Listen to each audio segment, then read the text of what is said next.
قائد ملت اسلامیہ حضرت صدر الرحمان صاحب، بزرگ شائستان جناب راجہ ظفر الحق صاحب، قائد حریت جناب سردار محمد یوسف صاحب، حضرات علماء کرام، مشائخ اعظام، معزز سامعین، السلام علیکم ورحمۃ اللہ وبرکاتہ۔ سب سے پہلے تو میں جانشین حکیم ملت حضرت مولانا عبدالمجید غزالی مدد العالی کو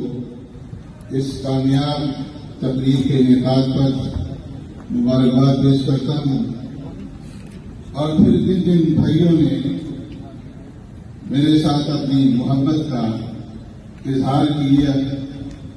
اور میری حوصلہ افزائی کی، میں ان تمام کا مشکور ہوں۔ حضرات گرامی، اس کائنات کے اندر اللہ تبارک و تعالیٰ نے بہت ساری ہستیوں کو پیدا فرمایا ہے۔ اس کائنات کے اندر بڑی بڑی ہستیوں نے جنم دیا ہے، لیکن اکثر بڑی ہستیوں کی سربلندی کے اندر ارد گرد کے ماحول اور بیک گراؤنڈ کا بہت بڑا اثر ہوتا ہے۔ لیکن جس شخصیت کی یاد منانے کے لیے آج ہم یہاں جمع ہیں اور یہ سیمینار منعقد کیا گیا ہے اور جنہیں ہم خراج عقیدت پیش کر رہے ہیں، ان کا جس علاقے سے تعلق تھا جہاں پر انہوں نے اپنی زندگی کی آنکھیں کھولی اور اپنی حیات نفسات کو شروع کیا، وہاں سے اس سربلندی کا اور اس انتہا کا جہاں پر انہوں نے آنکھیں بند کی، تصور بھی ناممکن ہے۔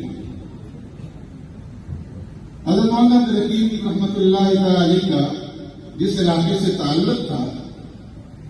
جغرافیائی لحاظ سے یہ علاقہ یابستان کا علاقہ تھا،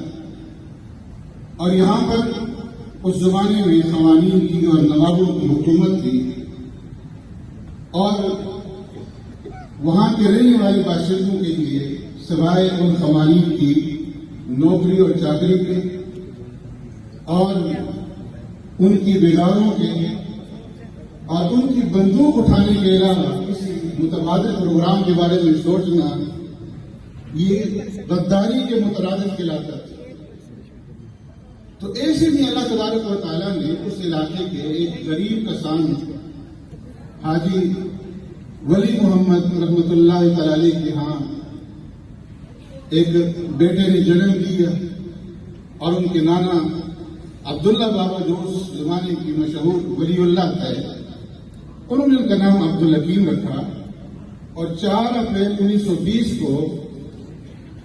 حضرت مولانا عبدالحکیم رحمۃ اللہ تعالی کی اندازن جو ہے وہ تاریخ پیدائش۔ آپ نے ابتدائی تعلیم اپنے علاقے سے شروع کی، اور پھر وہاں سے ہوتے ہوتے آپ مکڑہار سنگھیاری اور زیدہ شاہ منصور ویسا کے ملپور سے ہوتے ہوئے 1938 میں آپ ہندوستان تشریف لے گئے۔ اللہ رب العزت نے حضرت مولانا عبدالحکیم صاحب رحمۃ اللہ تعالی کو بے پناہ خصوصیات سے اور صلاحیتوں سے نوازا تھا۔ آپ شاہ ولی اللہ محدث دہلوی رحمۃ اللہ تعالی اور قاسم العلوم والقراء حضرت مولانا قاسم نانوتوی رحمۃ اللہ تعالی اور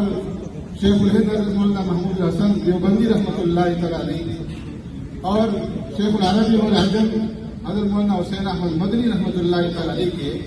علوم اور افکار کے صحیح معنی میں وارث ہیں۔ ہمیشہ آپ نے اپنی تقریروں کے اندر اپنے اسلاف کا ذکر کیا۔ آپ نے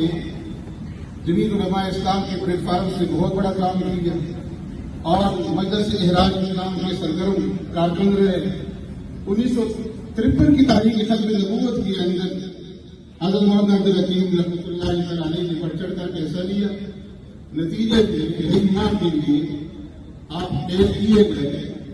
اور اسی قید کے دوران میں آپ کے بیٹے گروپ کا انتقال ہوا۔ پابند سلاسل ہونے کی وجہ سے آپ ان کے جنازے میں شریک نہیں ہو سکتے۔ آپ نے 1959 کے اندر جامع فرقانیہ کی بنیاد رکھی، اور آج جو ہے یہ ادارہ آپ کے لیے صدقہ جاریہ بنا ہوا ہے. تو حضرت مولانا عبدالحکیم صاحب رحمۃ اللہ تعالیٰ علیہ ان کو اللہ نے یہ خصوصیات عطا فرمائی تھی کہ جو ان کے متعلقین تھے، جو ان کے خدام تھے اور جو ان کے ساتھ جماعتی کارکن تھے، ان کو رشتے وحدت کے اندر آپ ہمیشہ پرو کر کے رکھتے تھے. جس علاقے سے جس شہر سے آپ کا گزر ہوتا اپنے متعلقین کے پاس ضرور تشریف لے جاتے، چاہے تھوڑے سے وقت کے لیے کیوں نہ ہو. اللہ رب العزت نے میرے بے شمار خصوصیات سے نوازا تھا. آج جو ہے ان کی سوانح حیات آپ کے ہاتھوں میں ہے. اس کام کے اندر میں کتنا کامیاب ہوا ہوں، اس کا فائدہ اس کا جو ہے فیصلہ آپ نے کرنا ہے. میری دلی خواہش ہے کہ حضرت مولانا سے تعلق رکھنے والے جتنے بھی احباب ہیں،